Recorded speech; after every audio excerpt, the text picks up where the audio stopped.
Midtown UNLV is a very important part of the master plan. Midtown UNLV is a concept that really started to evolve when we did our last master plan in 2004, and then we investigated it more deeply to do an update to our master plan in 2006, just on that part of campus. The area we're talking about when we talk about Midtown UNLV is the east side of campus along Maryland Parkway, the part of the university that sits on the west side of Maryland Parkway, connected to the private properties on the east side of Maryland Parkway. Most universities have a very direct connection with the community beyond, and many times that direct connection will turn into something you might call a university district that creates a place where people really like to spend their time. It's a genuine environment, very authentic, and it's really a place where students, faculty, and the staff in the community go to engage in things that aren't necessarily on campus proper, be it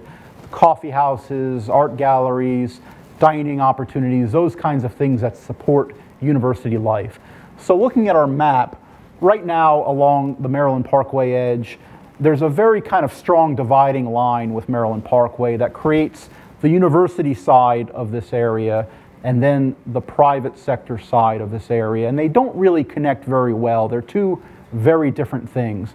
The notion of Midtown UNLV is to create a university district in Las Vegas in this area where the distinction between the university and the private sector land holdings and development beyond may not be quite as clearly divided by Maryland Parkway, but would feel more like a neighborhood in its own right. So further development in partnership or in collaboration really between the private sector and the university to see if there's some university uses that may be well suited to being across the street, be it clinical services the university provides or outreach, educational outreach, fine arts and other kinds of educational and cultural activities, so that this really develops as a neighborhood in Las Vegas.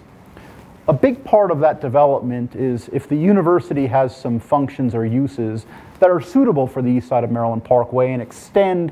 the campus connection to the community beyond. A big part of that is working with private landowners and developers on their properties to see, one, if there is some benefit to having some university uses in those areas, and two, how would they work together with private sector business to create more energy, more excitement, more opportunity along Maryland Parkway to create this very active and vibrant university district. This is a very important part of the master plan. UNLV really needs to weave well into the community and really feel like a part of that community, both through what it does as an institution, but also its physical presence. So any input that you have as a stakeholder in terms of what Midtown UNLV should feel like, what kinds of things would make sense there, what would you like to see, and what would really serve your purposes and your needs would be a great piece of input for the master planning process.